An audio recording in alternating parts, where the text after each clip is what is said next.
श्री स्वामी समर्थ. तुम्हा सगळ्यांचे आपल्या मिष्टी सुतार यूट्यूब चॅनलमध्ये स्वागत आहे. तर श्री सप्तशती गुरुचरित्र पारायण करण्याची साधी व सोपी पद्धत आज मी तुम्हाला सांगणार आहे. त्याचप्रमाणे संकल्प, पूजा मांडणी आणि नियम कोणते आहेत, ते कसे करायचे तेही मी आज तुम्हाला सांगणार आहे. तर बघा, बऱ्याच जणांच्या घरी असं असतं की महिलांनी गुरुचरित्र पारायण करायचं नाही. त्यांची इच्छा खूप असते, पण घरच्यांनी सांगितले किंवा कुठेतरी मनामध्ये भीती असते की महिलांनी गुरुचरित्र ग्रंथ वाचू नये, म्हणून गुरुचरित्र पारायणापासून बऱ्याच महिला वंचित राहतात. त्याचबरोबर जे कोणी पुरुष मंडळी आहेत त्यांना देखील गुरुचरित्राचे पारायण कोणत्याही कारणामुळे करणे शक्य नाही. तर मग ती कुठलीही अडचण असू दे, त्यांचं मेडिकल ट्रीटमेंट असेल किंवा शारीरिक आजार असतील, त्यांना जास्त वेळ जमिनीवरती फरशीवरती बसता येत नाही, जास्त वेळ एका ठिकाणी बसता येत नाही, तर त्यांना देखील गुरुचरित्र पारायण शक्य नाही, करणे शक्य नाही. तर अशा वेळी कोणीही, अगदी स्त्री पुरुष कोणीही हे अगदी सप्तशती गुरुचरित्राचे पारायण करू शकतात. आता सप्तशती गुरुचरित्राचे पारायण करण्यासाठी देखील आपल्याला साप्ताहिक पारायण केलं तर अतिउत्तम ठरणारे आहे. आणि हे पारायण आपल्याला 20 एप्रिल ते 26 एप्रिल या काळामध्ये करायचे आहे. तुम्हाला जर साप्ताहिक पारायण करणे शक्य झाले नाही तर काही हरकत नाही. आपल्याला गुरुचरित्राचे पारायण करणे म्हणजे पारायण करताना जे नियम पाळावे लागतात तेवढे अगदी रूल्स आपल्याला या ठिकाणी पाळावे लागत नाहीत. त्यामुळे सप्तशती गुरुचरित्राचं आपण पारायण कोणीही नक्कीच करू शकतं. ज्या प्रकारे श्री स्वामी चरित्र सारामृताचं आपण पारायण करत असतो, अगदी त्याचप्रमाणे आपल्याला सप्तशती गुरुचरित्राचं पारायण करायचं आहे. पारायण करण्यासाठी आपल्याला वेगळी काही पूजा मांडणी देखील करायची गरज असते. परंतु जर का तुमची इच्छा आहे आणि तुमच्या घरामध्ये जर का जागा असेल की तुम्ही एवढ्या दिवसामध्ये हे पारायण करणार आहात, म्हणजे समजा जर तुम्ही 7 दिवसासाठी हे पारायण करणार आहात तर 7 दिवस तुम्ही जी पूजा मांडणी ठेवलेली आहे ती पूजा मांडणी त्याच ठिकाणी एकाच जागी राहील किंवा त्याला सारखा आपला हात लागणार नाही, आपण ती पूजा उचलायची नाही, असं जर का ठिकाण तुमच्या घरामध्ये असेल तर नक्कीच तुम्ही पूजा मांडणी करू शकता. अन्यथा आपल्याला जर घरामध्ये जागा नसेल किंवा घरामध्ये लहान मुलं असतील, ते आपली पूजा नीट ठेवणार नाहीत, सारखे तिकडे जाऊन हात लावत असतील, तर अशा वेळी आपण ही पूजा मांडणी केली नाही तरी सुद्धा चालणार आहे. आपल्याला हे सप्तशती गुरुचरित्र पारायण आहे ते अगदी आपल्या देवघराच्या समोर बसून करायचे आहे. आता कोणाकोणाच्या घरामध्ये सतत देवाच्या समोर म्हणजे देवघराच्या समोर जास्त वेळ बसून देत नाहीत. त्यांच्या घरामध्ये मग सतत कटकटी होतात की तू पूर्ण वेळ देवघरासमोर बसतो किंवा बसते. तर अशा वेळेस देखील तुम्हाला हा प्रश्न पडलेला असेल की गुरुचं म्हणजे सप्तशती गुरुचरित्राचं पारायण देखील आपल्याला करण्यासाठी अगदी 1.5 ते 2 तास लागतात. मग एवढा वेळ आपण देवघरासमोर बसू शकत नाही, कारण आपल्या घरातल्यांना ते चालत नाही. तर अशा वेळी तुम्हाला ज्या ठिकाणी म्हणजे घरामध्ये ज्या ठिकाणी तुम्हाला जागा मिळेल किंवा मग तुमचं बेडरूम असू द्या किंवा लिव्हिंग रूम असू द्या किंवा हॉलमध्ये वगैरे तुमच्या घरामध्ये आहे त्या ठिकाणी तुम्ही सर्वांच्या समोर देखील हे पारायण करू शकता.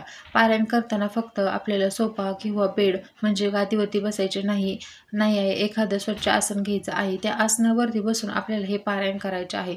तर अशा प्रकारे अगदी कठीण असे नियम पाळून आपल्याला काहीही हे गुरुचरित्र पारायण करायचं नाही. त्याचबरोबर आपण जर हे सप्तशती गुरुचरित्र आपण जर साप्ताहिक म्हणजे 7 दिवसांचं करणार असू तर आपल्याला नक्की संकल्प देखील करायचा आहे. आता संकल्प कसा करायचा, तर आपल्या उजव्या हातामध्ये जेव्हा आपण पारायण करण्यासाठी सुरुवात करणार आहोत तेव्हा आपल्या उजव्या हातामध्ये पाणी घ्यायचे आहे, त्याच्यामध्ये अक्षता म्हणजे अखंड तांदूळ घ्यायचे आहेत आणि त्याच्यामध्ये आपल्याला एक फूल, हळदी कुंकू अर्पण करायचं आहे आणि आपलं गोत्र, आपलं नाव, आपल्याला जो संकल्प करायचा आहे म्हणजे मी एवढ्या दिवसांसाठी एवढे पारायण करणार आहेत असं म्हणून आपल्याला श्री दत्त महाराजांना आपल्याला प्रार्थना करायची आहे की हे दत्त महाराजा माझ्याकडून ही निर्विघ्नपणे पूर्ण सेवा करून घ्या आणि सदैव माझ्या पाठीशी उभे राहा, अशी प्रार्थना आपल्याला महाराजांना करायची आहे. आणि तो संकल्प आपल्याला एका ताटामध्ये सोडायचा आहे. त्याच्यानंतर परत 2 वेळा स्वच्छ पाण्याने आपल्याला हात धुवून घ्यायचा आहे आणि ते पाणी देखील आपल्याला त्या ताटामध्ये सोडून द्यायचं आहे. अशा प्रकारे साध्या सोप्या पद्धतीने आपल्याला संकल्प करायचा आहे. संकल्प करताना जर कोणाला गोत्र माहीत नसेल तर तुम्ही काश्यप गोत्र असे म्हणायचे आहे. अशा प्रकारे साधा सोपा आपल्याला संकल्प करायचा आहे. आता या ठिकाणी जर तुम्ही 1 दिवसाचं पारायण करणार असाल तर तुम्हाला संकल्प घेण्याची गरज नाही. फक्त तुम्हाला 1 दिवसासाठी नियम पाळायचा आहे, ते म्हणजे ब्रह्मचर्याचा नियम आपल्याला पाळायचा आहे. त्याचबरोबर तुम्ही 1 दिवसाचं पारायण करणार आहात, तर त्या पूर्ण दिवसभरामध्ये आपल्याला सात्विक राहायचं आहे, सात्विक जेवण करायचं आहे, कांदा लसूण विरहित जेवण घ्यायचं आहे. त्या दिवसामध्ये आपल्याला अन्न घ्यायचे नाही. त्याचबरोबर आपल्याला म्हणजे कुठेही बाहेर जास्त आपल्या ऑफिसला जातोय ते ठीक आहे, परंतु इतर कुठे म्हणजे पार्टी असेल, काय असेल त्या ठिकाणी आपल्याला जाता येणार नाही. म्हणजे 1 दिवसाचं पारायण करण्यासाठी फक्त आपल्याला एवढेच रूल्स पाळायचे आहेत. मांसाहार, मद्यपान एका दिवसासाठी आपल्याला पूर्णपणे वर्ज करायचं आहे. त्याचप्रमाणे घरातील इतर व्यक्तींनीही मांसाहार करण्यासाठी द्यायचा नाही. घरामध्ये मांसाहार शिजवायचा नाही.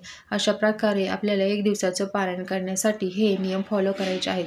तर जर तुम्ही साप्ताहिक सप्तशती गुरुचरित्राचं पारायण करायचं असेल, तर तुम्हाला हे पूर्ण 7 दिवस आता जे तुम्हाला नियम सांगितलेले आहेत ते पाळायचे आहेत. त्याचबरोबर सोफा, बेडवरती म्हणजे गादीवरती आपल्याला बसता येणार नाही. तुम्हाला जर काही शारीरिक आजार असेल, तर डॉक्टरांना सांगितलं असेल, तर तुम्ही फरशीवरती झोपू नका वगैरे. असं काही जर असेल तर तुम्ही जी बेड असेल त्याच्यावरची जी गादी आहे ती गादी आपल्याला काढायची आहे आणि गादी काढून झाल्यानंतर त्याच्यावरची चटई किंवा सतरंजी किंवा चादर अंथरून आपल्याला त्या ठिकाणी झोपायचे आहे.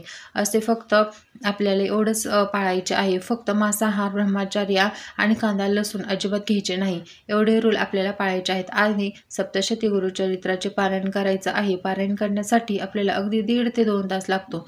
या ठिकाणी तुमचा जेवढा वाचण्याचा स्पीड असेल तेवढा तुम्हाला वेळ लागू शकतो. पारायण करण्याच्या अगोदर आपल्याला जे आपण स्वामी चरित्र सारामृताचं पारायण करताना किंवा मग गुरुचरित्राचं पारायण करतो, अगदी कोणतीही सेवा करताना आपण सर्वात प्रथम आपल्याला आदल्या दिवशी मठामध्ये केंद्रामध्ये जायचं असतं किंवा महाराजांच्या किंवा स्वामी महाराजांच्या दत्त मंदिरात जायचे असते. त्या ठिकाणी आपल्याला खडीसाखर, नारळ आणि एक फूल घेऊन जायचं आहे. त्या ठिकाणी देखील आपल्याला महाराजांना म्हणायचे आहे की प्रार्थना करायची आहे की मी एवढ्या एवढ्या दिवसांचं संकल्पयुक्त पारायण करणार आहे आणि माझी इच्छा ही आहे आणि ही इच्छा माझी पूर्ण होण्यासाठी मी हे पारायण करणार आहे. तर नक्कीच माझी इच्छा पूर्ण होऊ दे आणि माझं पारायण जे काही आहे मी एवढ्या एवढ्या दिवसांचं करणार आहे ते पूर्ण निर्विघ्नपणे पार पडू देत. तुम्ही माझ्याकडून ही सेवा निर्विघ्नपणे पूर्ण करून घ्यावी अशी आपल्याला महाराजांना आपण विनवणी करायची आहे, प्रार्थना करायची आहे. खडीसाखर, श्रीफळ, नारळ आपल्याला त्या ठिकाणी ठेवायचे आहे आणि परत आपल्या घरी यायचे आहे आणि दुसऱ्या दिवशी आपलं जे पारायण आहे त्याच्यासाठी आपल्याला सुरुवात करायची आहे. जेव्हा पारायण करण्यासाठी तुम्ही देवघरासमोर बसणार आहात तेव्हा देवघरामध्ये दिवा लावायचा असतो. कोणतीही सेवा, कोणतंही पूजा, व्रत, वैकल्य, काहीही उपासना आपण अग्निदेवतेच्या साक्षीने करत असतो. अग्निदेवतेच्या साक्षीने जी काही सेवा घडते ती साक्षी, ती देव सेवा पूर्ण करते. म्हणून प्रथम आपल्याला दिवा प्रज्वलित करायचा आहे. या ठिकाणी तुम्ही जर तुपाचा दिवा लावला तर उत्तम. जर तुपाचा दिवा तुम्ही लावू शकत नसाल तर काही हरकत नाही. दिवा आपल्या साध्या तेलाचा जरी लावला तरी सुद्धा चालू शकतो. म्हणजे तुम्ही जे देवघरामध्ये तेल वापरता त्या तेलाचा दिवासुद्धा तुम्ही लावला तरी सुद्धा चालणार आहे. त्याचप्रमाणे आपल्याला 2 धूप अगरबत्ती लावायची आहे. त्यानंतर आपल्याला जर आपल्या घरामध्ये स्वामी समर्थांची मूर्ती असेल किंवा दत्त महाराजांचा फोटो किंवा फ्रेम असेल, मूर्ती असेल, त्यांना छान असा अभिषेक करायचा आहे. त्यांना गंध, अक्षता, फूल अर्पण करायचे आहे. त्याच्यानंतर त्यांना पिवळ्या रंगाची माळ अर्पण करायची आहे, त्यांना घालायचे आहे आणि त्याच्यानंतर आपण आसन घेऊन बसायचे आहे. आसनावरती आपण बसायचे आहे. आसनावर बसून झाल्यानंतर आपल्याला स्वतःला देखील आपल्या कपाळ गंध लावायचा आहे, भस्म लावायचा आहे. भस्म लावून झाल्यानंतर आपण सर्वात प्रथम गणपती बाप्पांची प्रार्थना करायची आहे, त्यांना आवाहन करायचं आहे. गणपती बाप्पाचं गणपती स्तोत्र किंवा मग अथर्वशीर्ष आपल्याला एक वेळेस म्हणायचं आहे.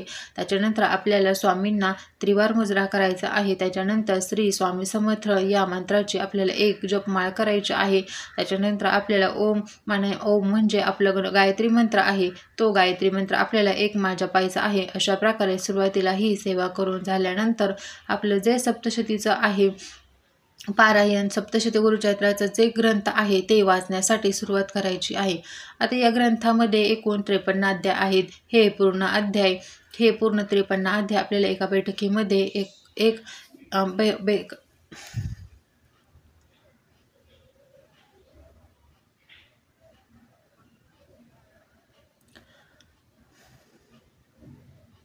सप्तशती गुरुचरित्राचे जे ग्रंथ आहे ते वाचण्यासाठी सुरुवात करायची आहे। या ग्रंथामध्ये एकूण 53 अध्याय आहेत। हे पूर्ण 53 अध्याय आपल्याला एका बैठकीमध्ये एक एक ज्या ठिकाणी बसून आपल्याला वाचायचे आहेत किंवा पठण करायचे आहेत, एका बैठकीमध्ये आपल्याला पूर्ण पठण केलेले अध्याय झाल्यानंतर तुमचं एक पारायण झाले असे समजण्यात येते। म्हणजे एक पारायण आपलं एका दिवसामध्ये अगदी 1.5 ते 2 तासामध्ये होणार आहे। आणि हे पारायण केलं तरी देखील तुम्हाला गुरुचरित्राचं पारायण केल्यासारखंच पुण्य तुम्हाला या ठिकाणी नक्कीच मिळणार आहे। आणि ह्या अशा गुरुसप्तशतीचे गुरुचरित्र जे आहे त्या ग्रंथामध्ये प्रत्येक ओवीमधील जे तिसरं अक्षर आहे ते तिसरा शब्द आहे ते तुम्ही जेव्हा जेव्हा म्हणाल तेव्हा भगवद्गीतेमधील 15वा अध्याय वाचण्याचे तुम्हाला पुण्यफळ मिळते।